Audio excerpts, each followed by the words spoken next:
Hello Pisces, Sun, Moon, Rising, and Venus signs. Kamusta kayo? Sana po nasa mabuti kayong kalagayan. Welcome back po sa Star Tarot. At kung bago kayo rito, welcome din po kayo. Please subscribe, like, share my videos, and leave me a comment kung naka-resonate kayo. So Pisces, compassion. You are a water sign and water signs are normally compassionate kaya maaring ikaw ito, no, na ikaw yung magbibigay, ikaw yung magpapakita, mag-share ng inyong compassion sa ibang tao. Maaaring merong mga tao talagang umaasa sa iyo, nag-aantay ng inyong tulong, nag-aantay ng inyong advice, something like that. You know? So, we have ask and receive. Yan, paalala ito sa iyo ng divine na hingiin mo sa kanya kung ano yung gusto mo and tatanggapin mo yan at ibibigay yan sa'yo. 'Di ba? Ask and receive.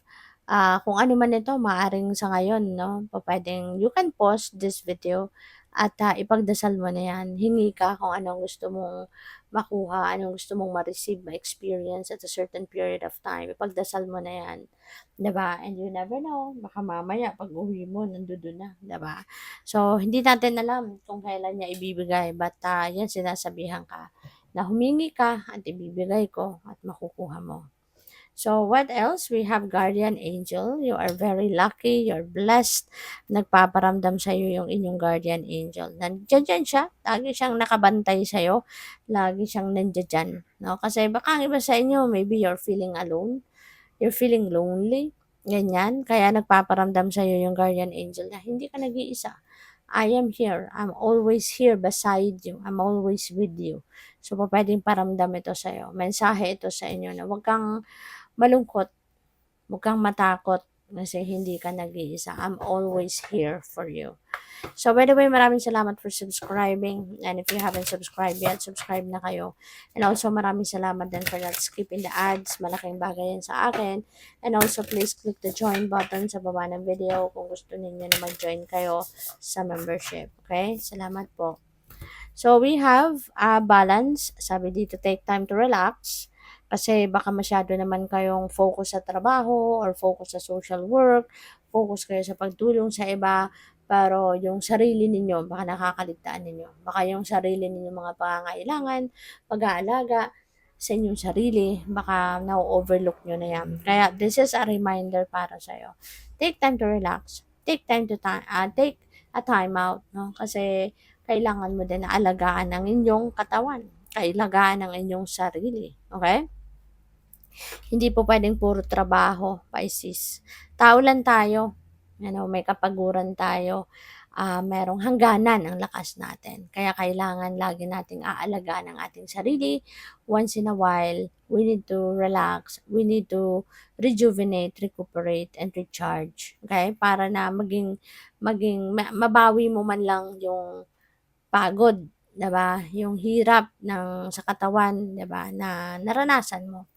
So we have magic, napakaganda, make a wish, believe in miracles and magic surrounds you. So look at this, Pisces. Meron tayong ask and receive card. Tapos ito sabi sa iyo ng divine, make a wish.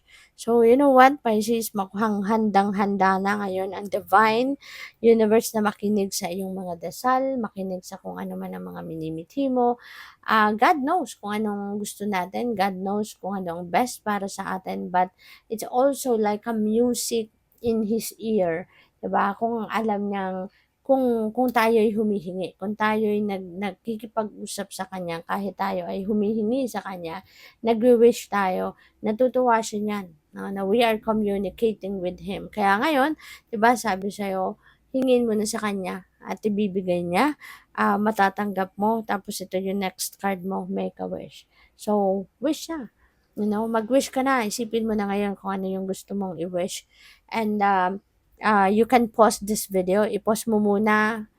Close your eyes. Mag-wish ka kung ano man ito. And then when you're done, get back to the video. And i-finish mo. Kasi we never know kung ano yung sasabihin sa'yo ng spirit, no? Dito sa last card na ibubunutin natin. Okay? So, make a wish. And believe, no, in miracles. Because when you believe in something or kung ano man ang pinaniniwalaan mo, yun ang one day mangyayari din sa buhay mo. Yan ay dadating at dadating sa buhay mo. Okay? So what else? We have adventure, dare to do things differently. So mukhang mag-adventure nga ang iba sa inyo. You're ready to explore, you're ready to try something new, you know. So good luck.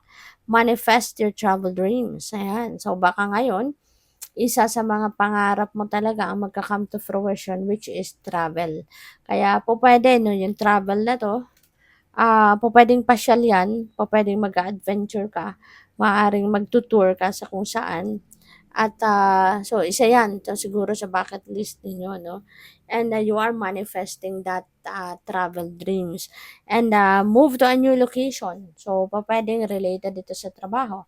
Baka ang iba sa inyo magre-relocate, malilipat sa ibang branch, sa ibang lugar, ibang city.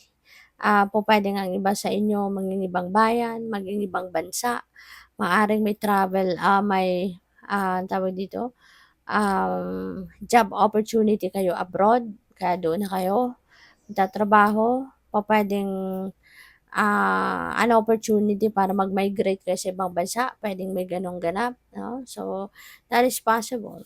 So, what else? We have friendship. Seek out your soul family. Feeling ko dito mami-meet mo na yung soulmate mo and, yung soulmate mo na yan could be your best friend.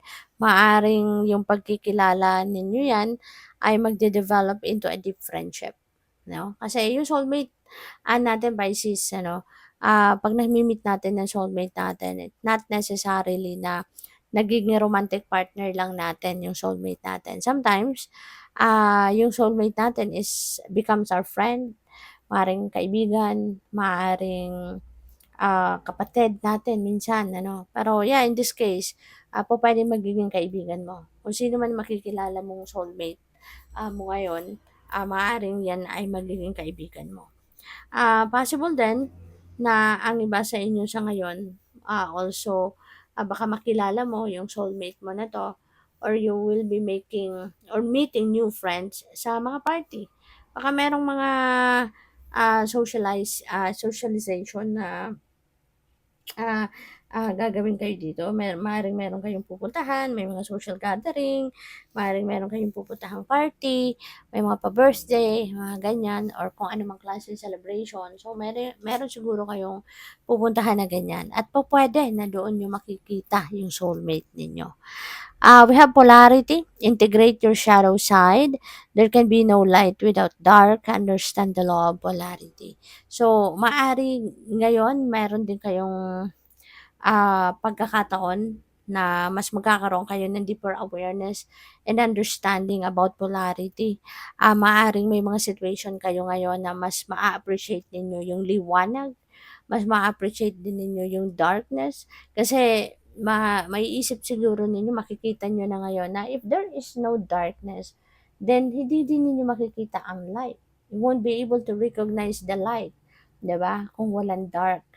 Kaya ngayon, siguro mas maiintindihan na ng karamihan sa inyo na parang hindi mo masyadong ma-appreciate din yung success kung hindi ka nag-fail, 'di ba?